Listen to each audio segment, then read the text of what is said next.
Hi again. Uh, to anyone watching this, this is my going to be my second upload of today because uh, I just watched the other one back. Excuse me, and I realised that it lacked context. Um, or basically, it basically lacked any reason to be out there to exist, other than the fact, yeah, I got an asshole and I've got an opinion. Like everybody else.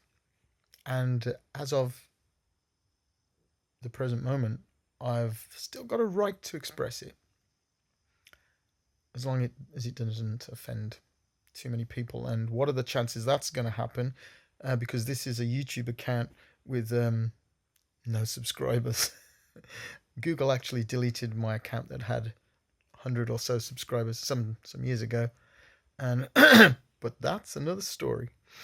Anyway, so yeah. So in the interests of transparency and, like I said, some context, um, my name's Nick or Nicholas, uh, and uh, I'm just an ordinary Joe, just like you. Um, Although my background was maybe different to a lot of people's backgrounds. Uh, not for better or worse, richer or poorer, just different. Yeah, I was born in this country, the beginning of the 70s, uh, in the West Midlands. My father is from the West Midlands. My mother's actually spent all her youth growing up in Athens, or in Attica in Greece. Um, so so anyway, yeah, I was born in the UK, and to parents who were, well, pretty wealthy or affluent, and they were achievers. In fact, I'm going to go back and talk about a few of my family, my antecedents, who were also achievers. um, so my father uh, started in uh, started his career in a business accounting, and then had his own businesses and big house, Porsche. So that was my childhood, while I was young. We moved around a few times. I lived in at the age of, I believe it was 8 years old. I lived in a place called Bewdley, which is on the River Severn. If you don't know it, Worcestershire. Excuse me. Well, Hereford and Worcestershire district. It's a riverside town, very nice, and my folks bought a property right on the riverside, um, well, facing it, Sabrina Drive, I think it was called. Really nice place. So I remember growing up there for a number of years, and I had a happy childhood. And there's no two ways about it. I had no brothers or sisters, um, and so I learned how to. Uh, on one hand, I learned how to exist in my own bubble, but also I learned how to demand a fair amount of attention from my parents, because my mother and father were the only other humans I coexisted with or lived with, outside of school and friends in the neighborhood. So yeah, but anyway, onto my mother. Um, my mother, yeah, she spent her life. She was born in England, but only by virtue of the fact that her father, my grandfather, on my mother's side, called Vernon Not Goodwin, um, he well, he was a he was of an age where he served in both world wars as an officer, and after the end of World War Two, he went back to live in Greece, where he had been living in between. And so he went back to live there. So he retired from the army, or he was retired from the army, and he went to live in Greece.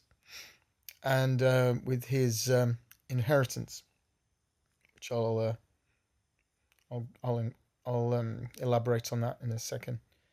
So my grandfather Vernon, he went to live in Greece, where he met and married a Greek lady, Yohia, my grandmother on my mother's side, and yeah, they had two children, one of whom was my mother, and she had a brother, but unfortunately, he passed away from an illness when I was still quite young. But anyway, so my grandfather wanted my mom to be born in England. Um, he was a old school sort of Victorian era sort of chap. He was a bit of a taskmaster and very old fashioned, very strict, old fashioned English, which was down to his upbringing, which I'll again elaborate on. But so he wanted my mom to be born in the UK. So they came over here, and when my grandmother was, you know, near her due date, and so my mom was born in England. And but then of course they went back to live in sunny old Athens. Um, so my mom only lived in England. Only lived, sorry, came to live in England. Basically in the 1970s, when after I was born. Because she lived for the first 30 years of her life. She was although she used to travel to the UK with her parents for holidays, she was a citizen of Greece, um, or a denizen of Greece, and so basically, but then she went to work abroad in Monte Carlo, Monaco, for a shipping magnate guy called Papandreou, and she became his PA, like a secretary, personal secretary. Um, and it was there where my dad had moved, also coincidentally, to start an IT company, computers basically in the 70s, and that's where he met my mom in Monte Carlo.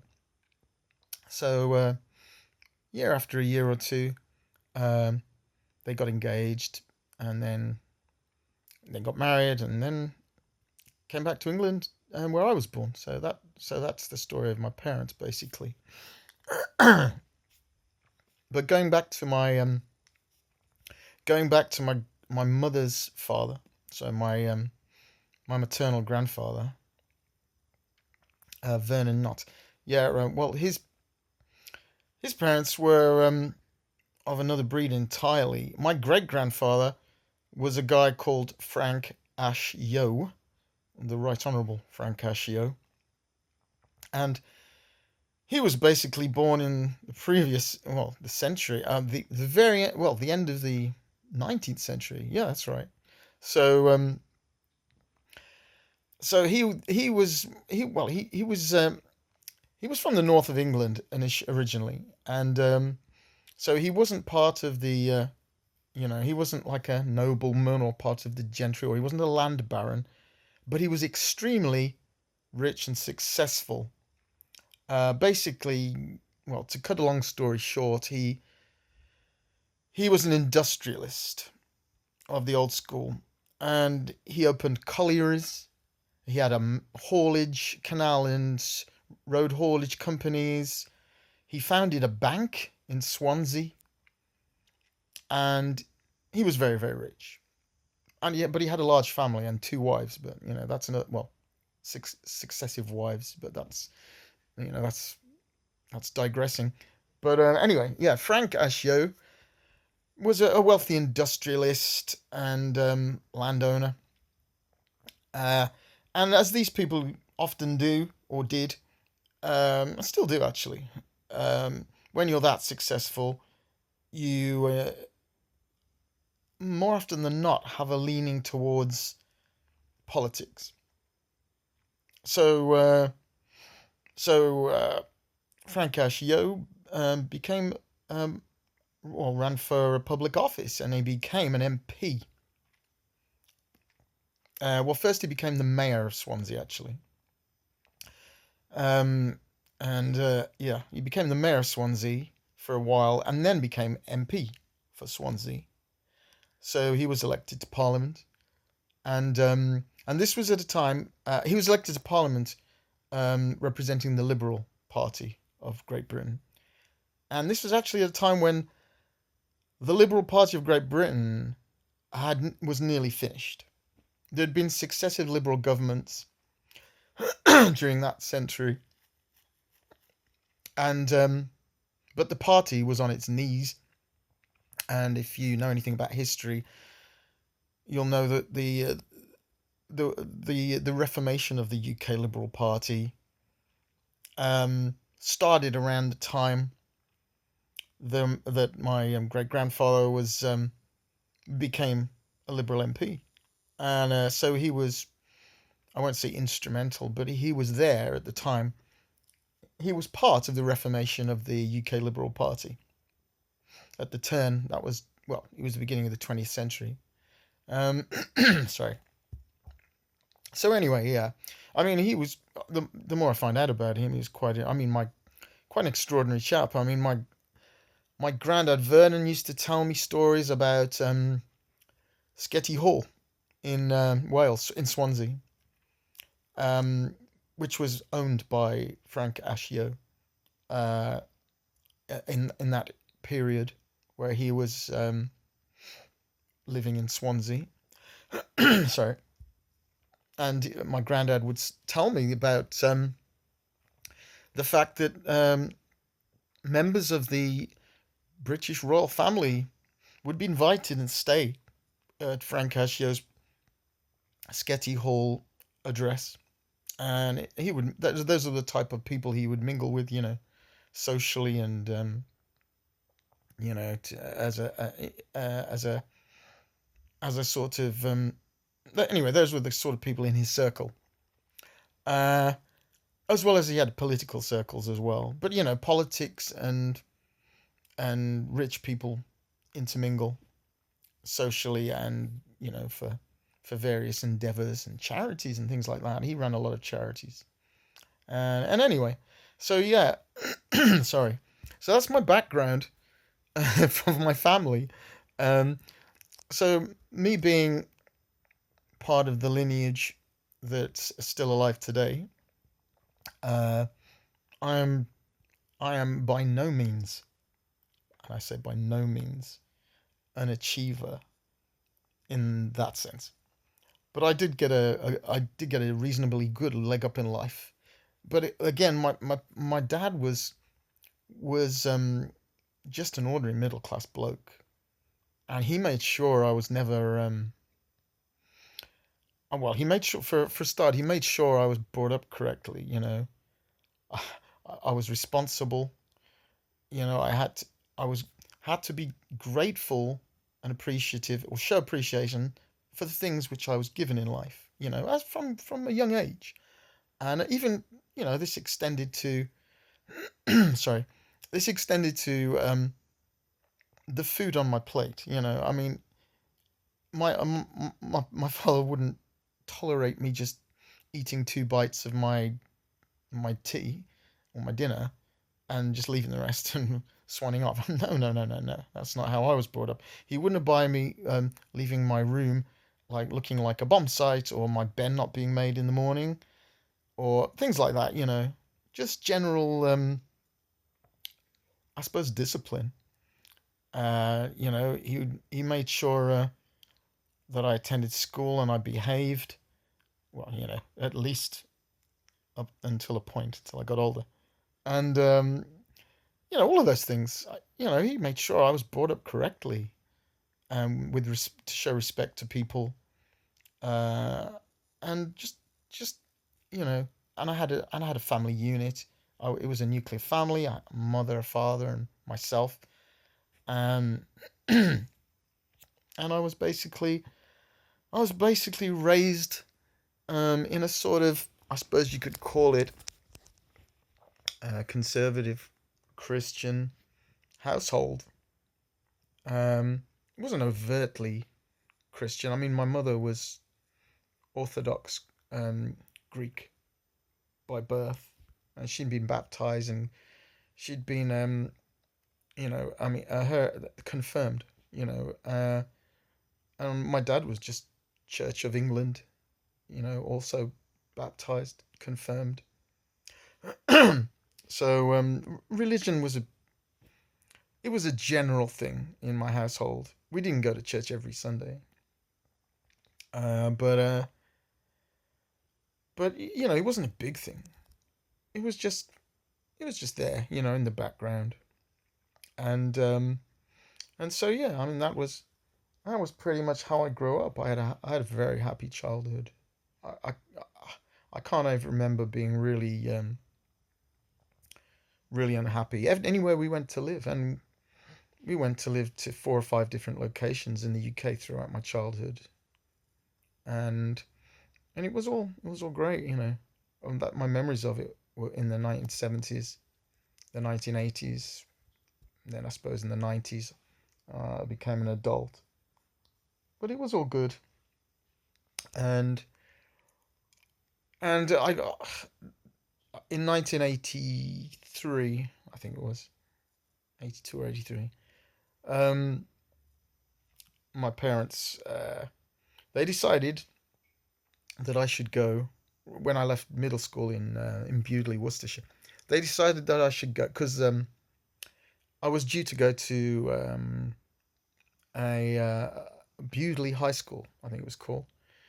But Bewdley High School, it had an ordinary reputation as an educational establishment, and I suppose my mom and dad, because they were loaded, uh, they thought, well, we can do better for our son than send him there.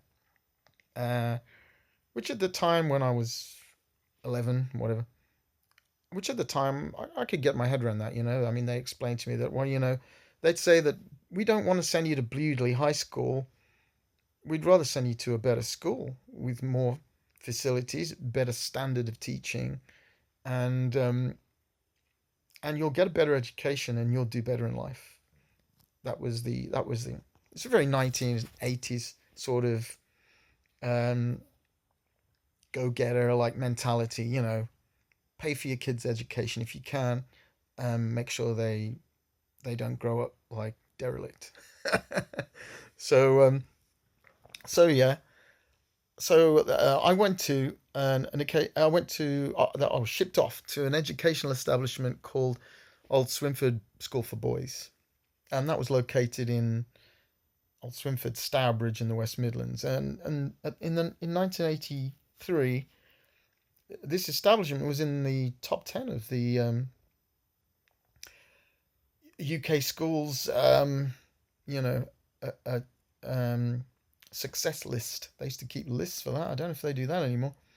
And it was in the top 10. It had reached the pinnacle of UK schools. I mean, there was a guy called Sir Keith Joseph who used to be in charge of, I think he was Education Secretary for the Thatcher's government.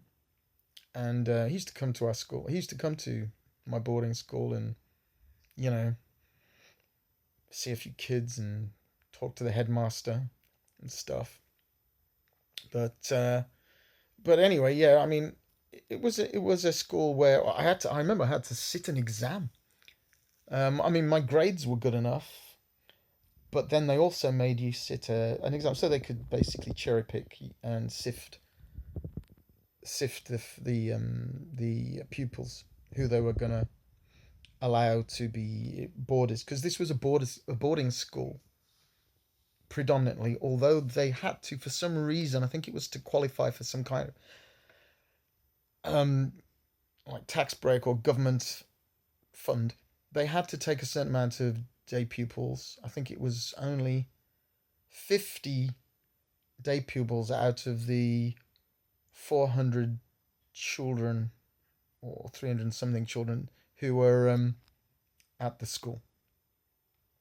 So they had a minimal amount of day pupils. So because we lived, you know, 30 miles away, I wasn't able, I wasn't, well, I wasn't considered to be a day pupil. Well, obviously, I wouldn't have been able to get to school every day and back. So, not feasibly anyway, because, my dad worked long hours and my mom didn't drive. So anyway, so I had to become a boarding pupil. So I had to live at school. Um, and after the first sort of month, they keep you there when you enroll in Prospect House. It's called the first year. Um, they keep you there for they assimilate you. No, they call it. They just acclimatize you. For I think there's a better word than that. I just can't think of it right now. Uh, for a month. So for 4 weeks, you go there and you don't go home. You just stay there. And of course, there were also pupils there who were full time boarders, and then that was people whose parents were in the forces mostly, or parents who were just too busy to look after their kids, or weren't inclined, or were rich enough that they could pay somebody else to do it. Uh, and they were like six. They were term boarders. They'd only go home once a half term, once at the end of term, summer break, then come back to live at school. Basically, I used to feel sorry for those kids because. But then again, I don't think any of them were particularly close to their mums and dads, so they kind of just accepted it. Because there was a boarding school mentality of, I mean, boarders and day pupils didn't mix at all, and hardly, and full time boarders and bi-weekly boarders, which I was. I mean, there was even a separation, sort of, or there was a demarcation between pupils who went home more often, the ones that hardly ever went home. And of course, you're talking a school that was also a military feeder school. So, you know, there was a rifle range at my school, which I used to go to. And they obviously, when you finish year one, you enter military cadets. You have the British Army landing what you call it, links helicopters on the rugby pitches on the airfields, and they do maneuvers, and so we have to do fake maneuvers. This is when you're like 12, 13, and we had to drill. A couple of the teachers, the history teacher, and there was another one. I'm both ex-military. So yeah, they fit you up in all the gear, and in the hope that some of you will be considered for the armed forces. They make you do officer class, so you learn all your badges and your history and everything. And so yeah, I mean that's the kind of establishment it was. It wasn't a military school like the ones you get sort of on the coast. But it was a military feeder school, so there'd be a certain amount of children whose families or they wanted to go into the military. The armed forces, one of the armed forces. I wasn't one of those.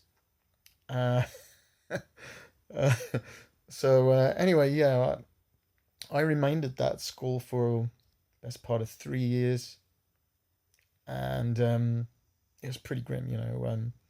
Well, there was no girls for a start, and there was several predatory housemasters, teachers, as well, and you have to be you have to be wary of those. You don't want to be on their you really don't want to be on their preferred lists, shall we say? I'm pretty sure the two that I encountered like directly in that. Of course, all the children would discuss it, but the two predators, basically pedophiles, that I encountered at that school. I mean, one of them was an obese history teacher. He was called Mr. Naylor. He was a fat, wheezing ginormous blob of a man, and he was also a housemaster at Prospect, the first house that I went to board at, along with all the other first formers. And he would come into the dorms at night after lights out and touch up the kids a bit. You know, uh, as far as I ever heard, that was the extent of it. But he was taking huge liberties. But this was the 1980s, so it was a different time, and the kids would basically, if you ask some of the kids, they would rather be fondled than corporally punished, because the corporal punishment existed. So you could get the gym pump, or you could get the cane, and nobody wanted to get the gym pump or the cane because that fucking hurt. Uh, so so you would kind of keep some of the more predatory teachers. Um, you would keep them at arm's length, and you could kind of stop them from corporally punishing you if you've been in their bad books, um, by basically playing along with their fetishes. That's the only way to describe it. And there was another teacher. He was a Latin teacher, languages teacher, called Mr. Davies. He had a nickname. He was called Neuter, you know, after the linguist gender. So his name was Neuter, and he was flamboyantly camp or homosexual, flamboyantly. And so all the kids would, of course, they titter and ridicule him in class, and eventually it'd get to the point where he'd be pissed off when he'd catch you doing this. I used to do drawings of him and things like that. It was quite artistic, but I used to use it to, be popular with my classmates and my boarding fellows. So I used to draw pictures and stuff, and it was quite amusing to me. But occasionally he'd catch me doing this in class, so he'd be like, "Right, Cooper, stand up, get to my flat and wait outside the door," because they all used to live on the school grounds. They used to have a flats where the housemasters lived, because obviously they had to be there overnight. So I remember the first time Mr. Davies had me wait out, kicked me out of class. Had to. I mean, I was a good pupil generally, but I didn't really take to Latin. Curati ipsum. I didn't really take to Latin. I hated it. It's a dead language, and the teacher was like, he wasn't my cup of tea. But anyway, this one time so I was pretty good in every other subject, to be fair. I was in the top 5%. I was an achiever, and but not Latin. Oh no, not Latin. So anyway, yeah, he made me wait outside his flat, so I stood there until the end of the double Latin class. And so when he arrived, he'd say, "Cooper, come in." So I went into his flat, and and anyway, his flat it was dark. All the curtains were closed, and the furniture was all really, really like well, it looked very 1970s. I mean, I remember it distinctly. It stunk of fags and coffee. Like, this guy was a chain smoker. He'd have to have a break from teaching class every, I don't know, 15 minutes to have a fag come back in. This was a different era. And anyway, his apartment, it was dimly lit. There was a few like cloth lampshades, yellow light in the corners. It was smoky. It stunk like there was still an atmosphere of cigarettes, ashtrays everywhere filled, and coffee cups, and it just reeked of guy living on his own, and not that inclined to make the place spick and span. Anyway, so I went into his thing. I stood there, and there was a big soft armchair and a couch, and he just looked at me and he said, "Okay, pull your trousers down, lean over the couch." And I was like, "Oh shit, I'm gonna get belted." Um, because I'd already been corporally punished by the by Mr. Milner, the physical education teacher. He was a gnarly old fucking bastard who was without a sense of humor and disciplinarian, and if you messed about, he'd just batter you with a gym pump in the gymnasium. So I'd already been corporally punished once. Anyway, but this time. So anyway, Davis, the Latin teacher, the raging homosexual, he tells me to bend over the couch and pull my trousers down. And so I'm like, okay then. So I don't really have a choice, I'm what, 12 years old, 11 and a half. So I pull my trousers down to the ankles, and I assume the position. I bend over this couch armchair. So anyway, I can hear Davis behind me fiddling about with something, and then I could sort of see out my corner of the eye over to my right. He's got a slipper, like a leather moccasin, in his hand. And so I'm remembering in the back of my head how much the gym pump fucking hurt my ass.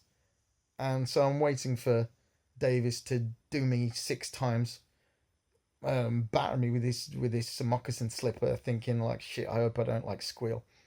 Um, anyway, so I'm holding my breath. I can hear him behind me, and then like 3, 2, 1, tap. 3, 2, 1, tap. 3, 2, 1, tap, and that was it. The guy literally tapped me on the butt cheeks with a moccasin slipper so lightly that I couldn't even barely feel it. Literally, just touched it. Dick. So I'm still bent over the couch, and he says, right, stay there. So I'm thinking, what's he going to do now? Because that clearly wasn't a punishment. So anyway, I'm still over the couch, still in my wife fronts. And then, and then I can hear him getting something else. So the next thing I can hear is something rattling and behind me, and suddenly I can feel a wooden object. I think it was wood. Well, I know later it was. I discovered later, or I surmised that it must be wooden, because it wasn't that cold, so it wasn't metal. It didn't feel like plastic. Anyway, a wooden item being placed between my thighs, and then moved up to my testicles, and just kind of moved gently. And I was thinking, okay, that's different. What's going on here? What's he actually doing? And after about 2 seconds, okay, Cooper, pull your trousers back up, turn around. So I'm by this point I'm bewildered. I'm not in any pain, so I'm grateful, but I'm bewildered as what this guy has been. What the f has he been doing? What's that all about? So I turn around, and I stood there looking, sheepish at Mr. Davis, and he looked at me, and he just kind of smiled, and he says, "Don't cause trouble in my classroom. Off you go." And that was it. What a hilarious anecdote. I've told a few people that anecdote over the years. It doesn't get any less funny. If I have to pick it apart, I'd probably say that Davis was getting his kicks somehow from doing that, or tapping me on the arse with a moccasin, and then fondling my balls, not with his hands, but using a wooden walking stick or whatever it was. Yeah, I mean, there's fetishes and there's fetishes, but it was what it was. So I go back to my friends afterwards in the dorm, and I recount the story, and I think most of them were kind of in the agreement that Oh, he hasn't got it in he hasn't got it in him to belt anybody because nobody actually had any reference of being um, caned or slippered properly by Mr. Davis. Um, so basically, corporal punishment was not something, it was apparent from all the other kids and in the other years. It was not something that was apparent that he did or he enjoyed doing, really, beating on the kids. But he was a fucking total pervert. So, you can you can say that he was a kind guy because he didn't like hurting the kids. He was happy to like grope them with a stick. So there you go. That's that story. Anyway, don't know how this video got there, but it's all going to be in the memoirs. Bye for now.